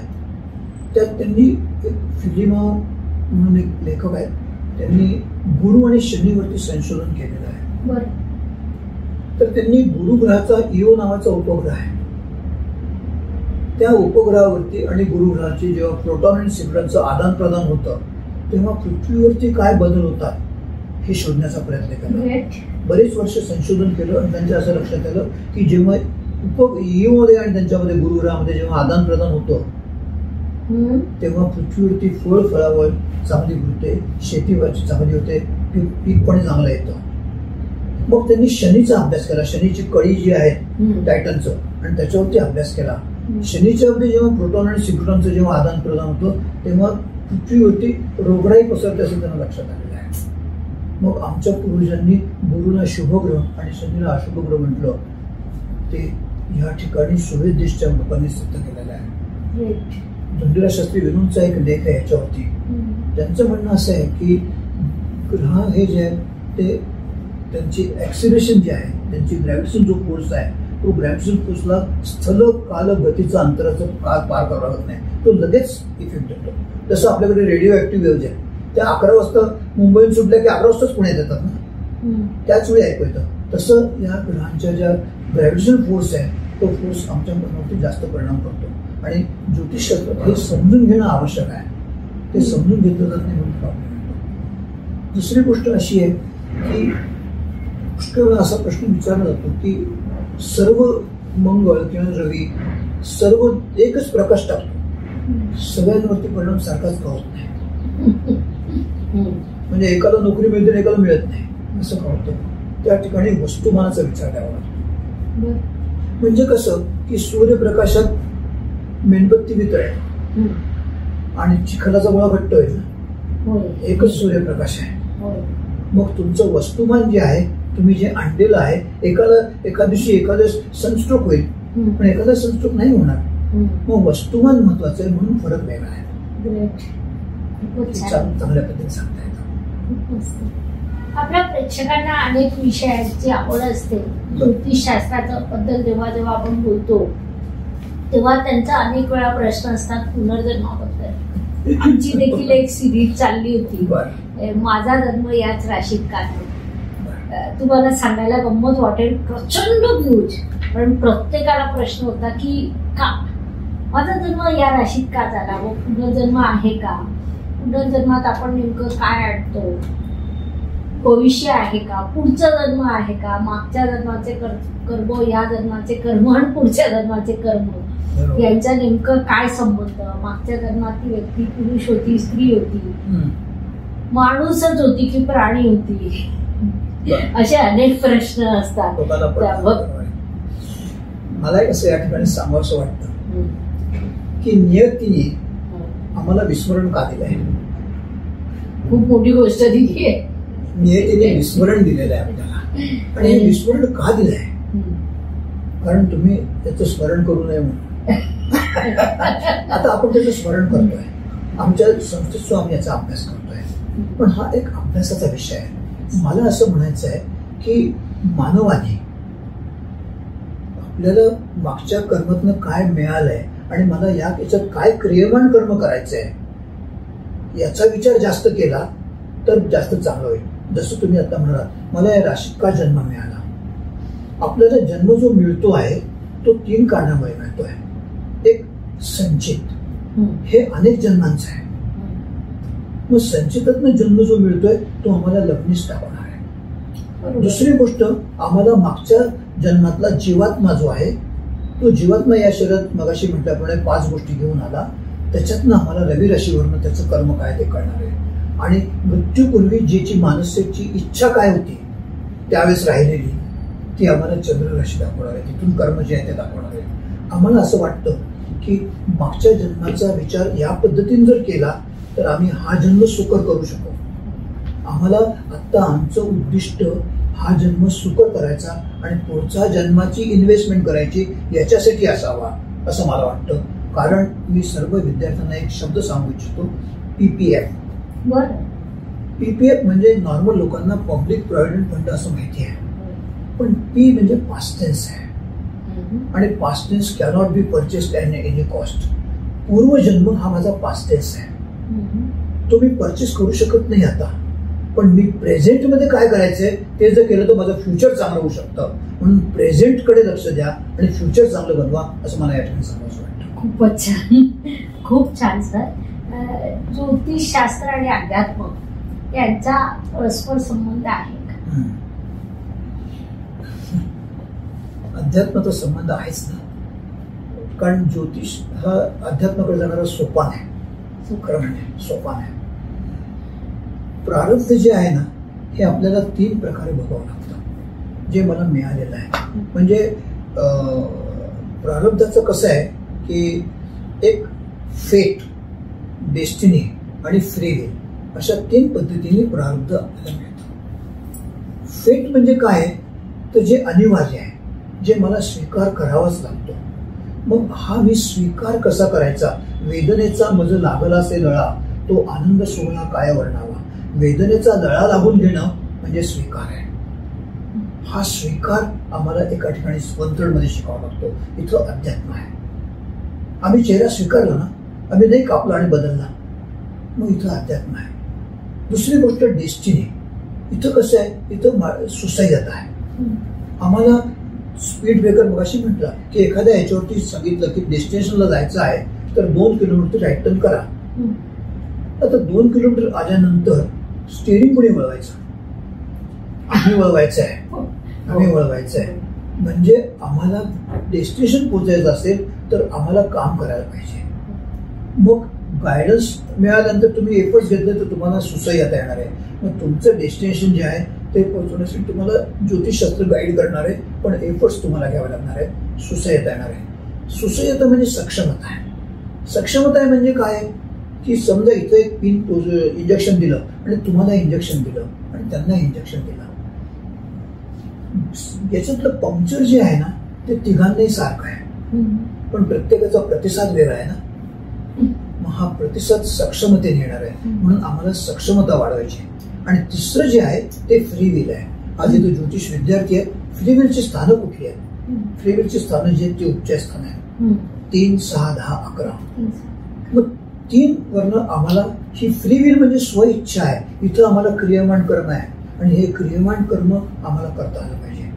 मग पुरुषार्थ आमच्या ताब्यात आहे, प्रयत्न आमच्या ताब्यात आहे. आम्ही लहानपणी एक श्लोक पाठ करत असतो, उद्यमेन ही सिद्धंती कार्याणीन मनोरथै नाही सुप्तस्य सिंहस्य प्रवेशंती मुखे मृगा. सिंह जर नुसता आत करून उभा राहिला तर हरणं आपोआप त्याच्या तोंडात जाणार नाहीये. आम्हाला प्रयत्न करता आला पाहिजे. राखावी बहुतांची अंतरे भाग्यरीते तदनंतरे. म्हणून 3ऱ्या स्थानाच्या समोर 9वं स्थान दिलंय. या एकाच नाण्याच्या 2 बाजू आहे. तुम्ही प्रयत्न करा, भाग्य तुम्हाला साथ देईल. म्हणून 3य स्थान आमच्या ताब्यात आहे. 6ष्ठ स्थान हे वेदस्थानाच्या समोरचं आहे. इथं वासना आहे. आम्हाला वासना कंट्रोल करता आली पाहिजे, वासनेवरती संस्कार करता आले पाहिजे. मगाशी मी आपल्याला बहीण म्हटलं, ही बहीण कशातनं आलं? हे संस्कारातनं आलं. मग हे संस्कार आमच्या ताब्यात आहेत. आम्हाला संस्कार या जीवनात करता आले पाहिजे चांगले. आणि 10मं स्थान हे आमचं कर्मस्थान आहे, ते निष्काम कर्माचं आहे. आणि 10वं स्थान हे नीतियुक्त कर्माचं आहे. मग आम्हाला पेरेल ते उगवेल ही आमच्यात म्हण आहे. मग आम्ही कर्मात काय पेरतोय ते आम्हाला तिथं उगवणार आहे. ते कर्माचा प्रतिसाद तिथं मिळणार आहे. मग आम्हाला ही 4ही स्थानं जी आहेत हे आमचं या जन्मेचं क्रियावान कर्म आहे. मग आता अध्यात्म कुठे आलं तर मगाशी म्हटलं, कळलं तर सुसह्य, डेस्टिनी जिथं मॅनेजमेंट करायचं आहे. फ्री विल हे आलं. हे 2/3 आमचं ज्योतिष आहे आणि 1/3 आमचं अध्यात्म आहे. 2/3 ज्योतिष अधिक अध्यात्म म्हणजे मोक्ष आहे. आणि म्हणून ज्योतिषशास्त्र हा मोक्षाकडे जाणारा सोपान आहे. खूपच छान सर. तुम्ही बोलता बोलता दुसऱ्याही 2-3 प्रश्नाचं उत्तरं दिलेली आहेतच. म्हणजे अनेक लोक म्हणतात की भाग्य बदलता येत नाही, ज्योतिषशास्त्र जाणून काय करणार, या प्रश्नाचं उत्तर तुम्ही खूप वेळा देऊन दिलं. पण पुन्हा सांगू इच्छिता काही? त्याच्यामध्ये असं दाखवता येईल, सांगता येईल की एखादा टर्न आहे असा आणि टर्नवरती पलीकडे ट्रॅफिक जाम आहे 1.5 किलोमीटरवरती. ट्रॅफिक जाम हे तुमचं विधिलिखित आहे, तुमच्या याच्यात आलेलं आहे. तुम्ही या ठिकाणी उभे आहात, तुम्हाला ट्रॅफिक जाम दिसत नाहीये, पण सॅटेलाइटला दिसतो ना. सॅटेलाइट ट्रॅफिक जाम दिसतोय आणि तुम्ही दिसताय. मग सॅटेलाइट तुम्हाला ट्रॅफिक जाम दाखवल्यानंतर तुम्हाला काय करायचंय? क्रियामान कर्म हे महत्वाचं आहे. एक तर तुम्ही हळूहळू पुढे जा, मागे जा, तिथंच थांबा किंवा डायव्हर्शन स्वीकारा. म्हणजेच don't manage with the destiny, do the management of the destiny. डेस्टिनीचं व्यवस्थापन करा म्हणजे तुमचं काम चांगलं होईल. खूपच छान. सर, आपल्या या शास्त्रामध्ये ना अनेक रहस्य आहेत, ती उलगडलेली नाहीये, परंतु ज्योतिषी सहसा ती इतरांना सांगत नाही, बोलत नाही. तर एखादं रहस्य आपण आम्हाला सांगा. ठीक आहे. ज्योतिषाचं रहस्य काय आहे खरं सांगू का? मानव हाच एक रहस्य आहे. त्यामुळे त्याच्या भविष्य वर्तवणारं ज्योतिष हे सुद्धा एक रहस्य आहे. लोकांना नेहमी एक प्रश्न पडतो की ही 600 कोटी लोकसंख्या आहे, 12 राशी आहेत, आणि या 12 राशीमध्ये या 600 कोटी लोकांचं भविष्य बंदिस्त कसं, त्याचं रहस्य काय आहे? तर एक लक्षात घ्या की संगीतात 7 सूर आहेत, सारे ग म पध नि, पण जगातल्या सर्व भाषातलं संगीत त्याच्यात सामावल्याने सगळे सूर. मग परमिटेशन कॉम्बिनेशननी 7 गोष्टी फक्त आहेत, पण परमिशन कॉम्बिनेशननी जगातलं सर्व भाषातलं सर्व संगीत, सर्व सूर, सर्व सामावलेले आहे. आयुर्वेदात 3च दोष आहेत, वात, पित्त, कफ, पण या 3 दोषात सर्व रोग सामावले आहेत परमिशन कॉम्बिनेशनने. आज ज्योतिष शास्त्राकडे 12 राशी, 27 ग्रह, 12 भाव आणि 12 हे भाव आणि नक्षत्र, एवढं सगळं आहे. याचं परमिशन कॉम्बिनेशन किती आहे? तुम्हाला एक सांगतो की ॲस्ट्रॉलॉजिकल फिलॉसॉफिक एन्सायक्लोपीडिया म्हणून एक पुस्तक आहे, त्यात मॅक्स हेंडॉल यांनी याच्यावरती कॅल्क्युलेशन केलं, राशी, अंश, कला आणि विकला या पद्धतीने त्यांनी काढलं. हे अत्यंत महत्वाचं रहस्य आहे ज्योतिषशास्त्राचं, जे कुणालाही माहित नाही. त्यांनी त्या ठिकाणी कुंडलीचं परमिशन कॉम्बिनेशन करून एकच एक कुंडली, तुमची कुंडली, आज अंगठा जो आहे हा अंगठा 1 स्क्वेअर इंच आहे, पण जगातला कोणाचाही सारखा आहे का? नाही. मग कुंडलीचं काय हे आता पण कुणाला माहितच नाही. हे रहस्य मी आता सांगतो. एकच एक कुंडली यायला त्या मॅक्स हेंडॉलने कॅल्क्युलेशन करून सांगितलंय 26,000 वर्ष लागतात. 26,000 इयर्स. म्हणजे प्रत्येक व्यक्ती ही स्वतंत्र आहे आणि हा अंगठा स्वतंत्र आहे. आणि 26,000 वर्षानंतर मला वाटतं पृथ्वीचा इक्विनॉक्स हा पण बदलतो आणि 26,000 वर्षानंतर एक युग बदलतं. म्हणून विवेकानंदांनी एक सांगितलेलं आहे, ते फार थेअरी महत्वाची आहे. त्यांनी न्यूयॉर्कमध्ये जेव्हा भाषण दिलं, आत्मा, त्याचा बंध आणि मोक्ष, त्याच्यामध्ये त्यांनी सांगितलं की आज मी आणि तुम्ही बोलतो आहोत, हजारो वर्षापूर्वी तुम्ही आणि मी याच विषयावरती चर्चा केलेली आहे. आज आपण चर्चा करत आहोत आणि अजून हजारो वर्षानंतर आपण याच विषयावरती याच ठिकाणी परत चर्चा करणार आहोत. हा त्यांचा सिद्धांत विवेकानंदांचा आहे. म्हणून तो डायजेस्ट करायला जड असला तरी डायजेस्ट करायला हरकत नाही. खूपच छान. ज्योतिषशास्त्राला खूप मोठा इतिहास आहे. आपले ऋषी पराशर, त्यांचे वडील भृगु ऋषी यांनी त्या संदर्भात अनेक ग्रंथ लिहिले. त्या ग्रंथाचा आजच्या ज्योतिषशास्त्रात कसा फायदा झाला? असं आहे की ज्योतिषशास्त्रामध्ये जे ग्रंथ आले, पराशर मुनींचे लिहिलं, भास्कराचार्य गणिती होते, पण बेसिक लगत मुनींचं सध्या जास्त हे आहे. लगत मुनींच्या बेसिसवरती आपण हा शास्त्र करतो. त्यांची आपल्याकडे अवेलेबिलिटी आहे लगत मुनींची, आणि त्यांच्या शास्त्रामधून आपल्याला हा शास्त्राचा प्रसार मिळालेला आहे. आता त्यांनी बेसिकली काय झालं की ज्योतिषशास्त्र हे पराशर, ब्रह्मदत्त, श्रीपदी या लोकांनी केलं, पण त्याचे 3 स्तंभ महत्वाचे आहेत. एक स्तंभ महत्वाचा आहे परामानसशास्त्र. परामानसशास्त्र म्हणजे काय? ऋषी मुनींनी आपल्या बुद्धीला, चैतन्याला इतकं उंचावलं की त्यांना त्या ठिकाणी अचानक काही गोष्टी आढळल्या. नैषा तर्केण मतिरापनिया म्हणजे काय? जिथं तर्कशास्त्राचा विचार चालत नाही त्या ठिकाणी एखादा गोष्ट अनुभव येत असेल तर तो तसा तसा स्वीकार होतो. म्हणून ऋषींची प्रमेय त्यांनी जी दिलेली आहेत, त्यांनी अंतर काढली, हे काढली, ही आपण जशी तशी स्वीकारली. दुसरा मुद्दा त्यांनी ज्योतिषशास्त्राचा डिझाईन करताना घेतला गुणसाम्यता. मग गुणसाम्यता म्हणजे काय की चंद्र हा शीतल आहे, मग चंद्राच्या प्रभावावरती असणारी माणसं ही शीतल असते. मंगळ हा अग्नितत्वाचा लाल दिसतोय म्हणून त्याच्याकडची ही असते. गुरु हा पिवळसर दिसतो, शुद्ध सोनं हे पिवळसर आहे, पण गुरुच्या अंमलाकृती असणारे माणसं शुद्ध सात्विक असते. ही गुणसाम्यता आहे. आणि तिसरा मुद्दा जो आहे तो भूयदर्शनचा आहे. भूयदर्शन म्हणजे काय? कावळा एका फांदीवर बसला आणि फांदी तुटली तर तो योगायोग आहे. दुसऱ्यांदी फांदी बसली, तुटला, योगायोग आहे. तिसऱ्यांदी फांदी तुटली, योगायोग आहे. पण 100 वेळा कावळा बसला 100 वेळा फांदी तुटली तर तो योगायोग नसून योग आहे. हा योग आमच्या ऋषी मुनींनी आपल्या ज्योतिषशास्त्राचं करताना, अध्यात्माचे करताना 3 स्तंभात हा विचार केलेला आहे. आणि हा 3रा स्तंभ जो आहे तो भूयदर्शन, मग ती घटना सादृश्यता आहे. मग आपण घटना सादृश्यतेच्या माध्यमातून जे संशोधन करतो ते मूळ स्तंभामध्ये दिलेलं आहे त्यांनी, आणि म्हणून ते पण महत्वाचं आहे. हा इतिहास आपल्याकडे पूर्वीपासूनच आहे, फक्त आपण तो बघत नाही, आपण बघायला पाहिजे. म्हणून त्यांनी संशोधन करा हे तेव्हाच सांगून ठेवलं आहे भूयदर्शन मध्ये, आणि आपण ते संशोधन थांबवलं होतं. आपण आज संशोधन ते करतोय. सर, आपण खूप कुंडल्या पाहिलेल्या आहेत, तर अशा 5 कुंडल्यांबद्दल सांगा की ज्या खूप कॉम्प्लिकेटेड होत्या. त्या कुंडल्या, त्यांचे बाळकावे, त्यांना तुम्ही कसं मार्गदर्शन केलं? कारण आपल्याकडे अनेक अभ्यासक अभ्यास करीत आहेत, तर त्यांना त्यातून मार्ग सापडेल. मला एक असं वाटतं की कुठलाही जातक जेव्हा तुमच्याकडे येतो तेव्हा तो ग्रासलेला असतो. अशा ग्रासलेल्या जातकाला आपल्याकडे जाहिराती असतात की इथं अचूक मार्गदर्शन मिळेल, उत्कृष्ट सल्ला मिळेल.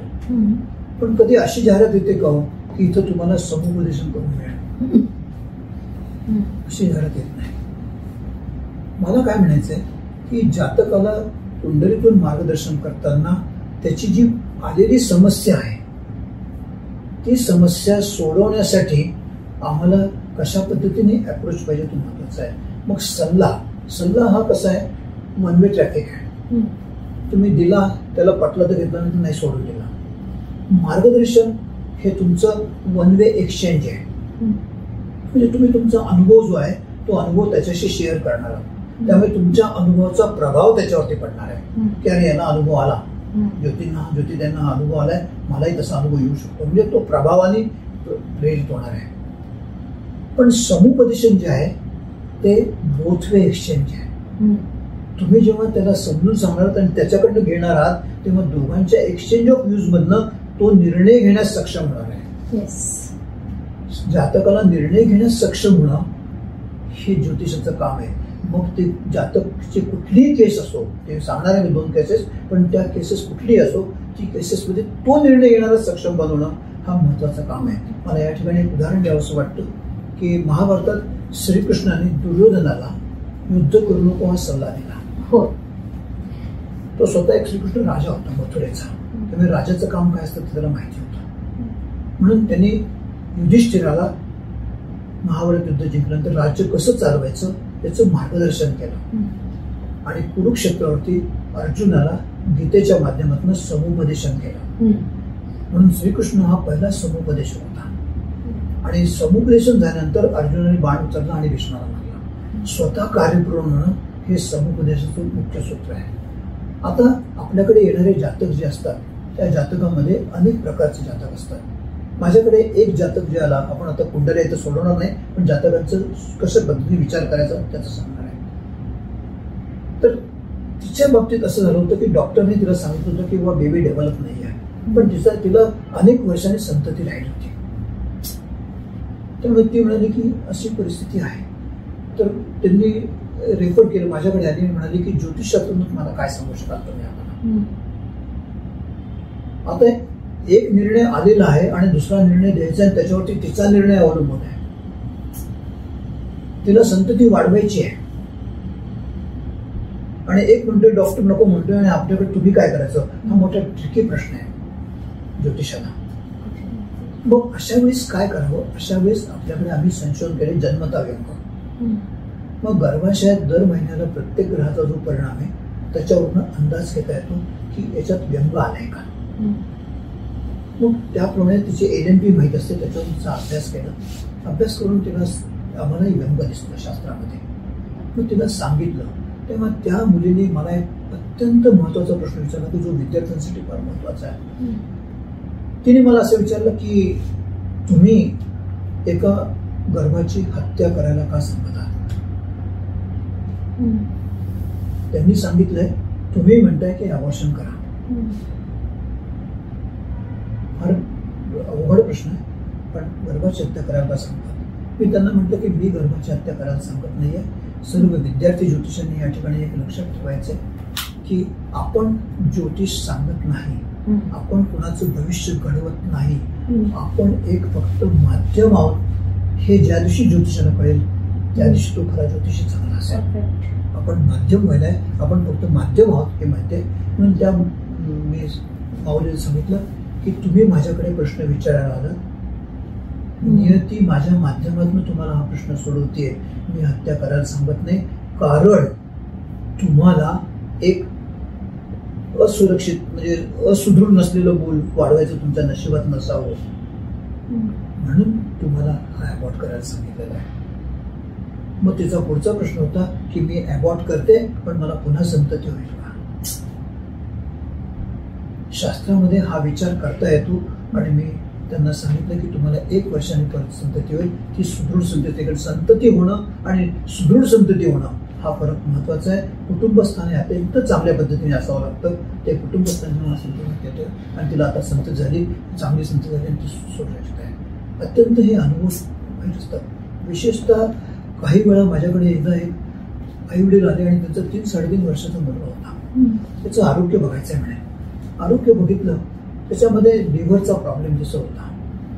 मी त्यांना म्हटलं की बाबा लिव्हरचा प्रॉब्लेम आहे त्यांना, तर मुलाला, तर तुम्ही लिव्हरच्या दृष्टीने तुम्ही ट्रीटमेंट करा काय ते.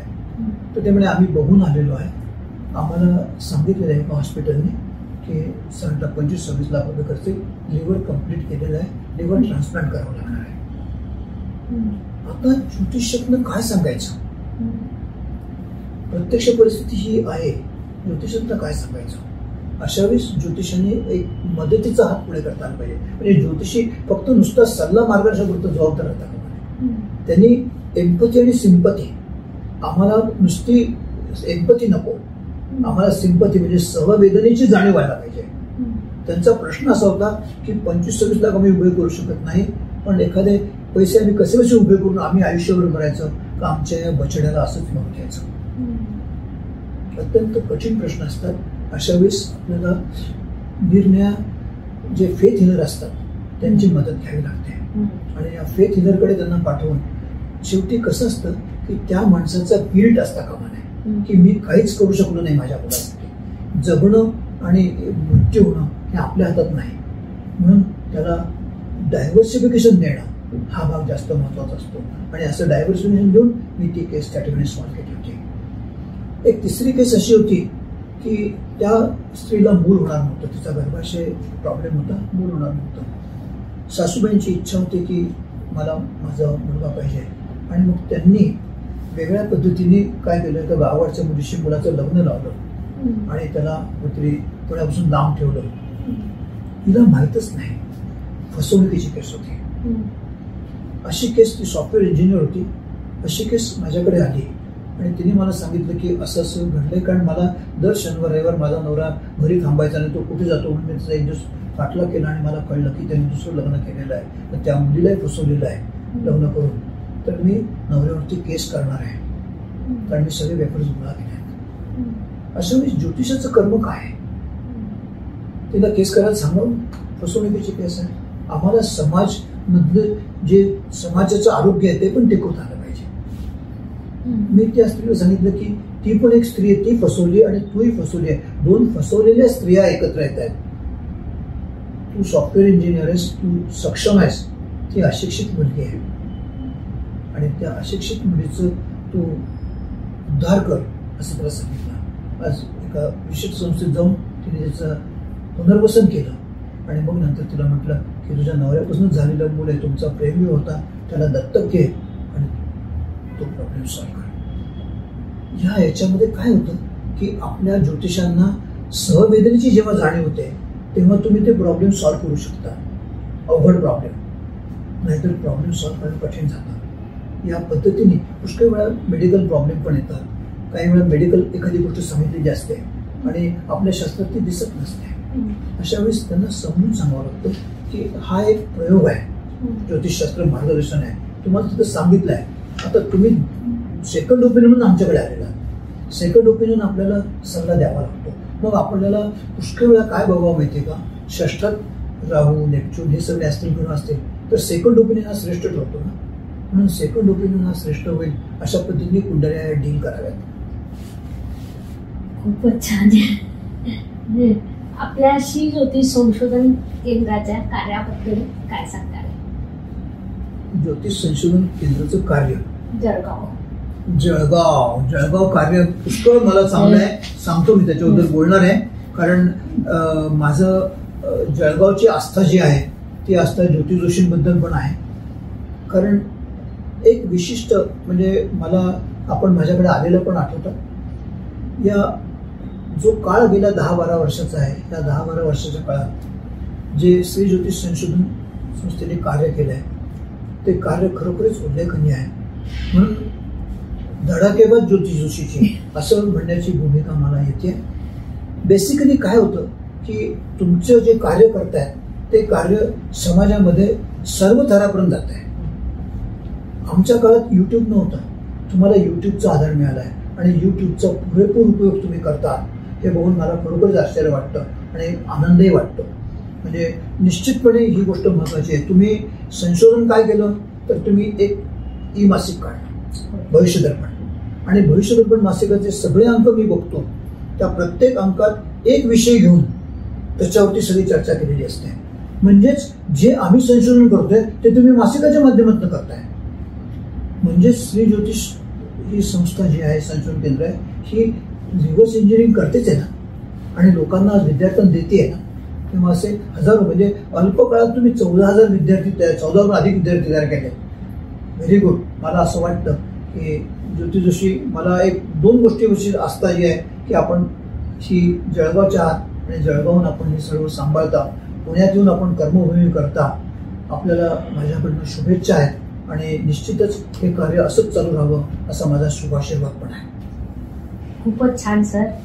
आज सर त्याच्या अगदी व्यस्त दिनचर्येतून आरोग्याचे प्रश्न असताना फक्त विद्यार्थ्यांशी बोलावं, विद्यार्थ्यांना मार्गदर्शन करता यावं या ओढीने 2 तास आपल्याशी बोलत आहे. त्यांनी अनेक अनुभव आपल्याला सांगितले, ज्योतिषशास्त्रातील अनेक बाजू आपल्यासमोर मांडल्या. मला माहिती आहे की हे पॉडकास्ट पाहिल्यावर तुम्हाला हजारो प्रश्न येतील. ते प्रश्न तुम्ही विचारू शकता, कमेंट सेक्शनमध्ये विचारा. डिस्क्रिप्शन बॉक्समध्ये मी सरांचा मोबाईल नंबर देते किंवा सरांच्या देण्यापेक्षा त्यांच्या PAचा मोबाईल नंबर देते.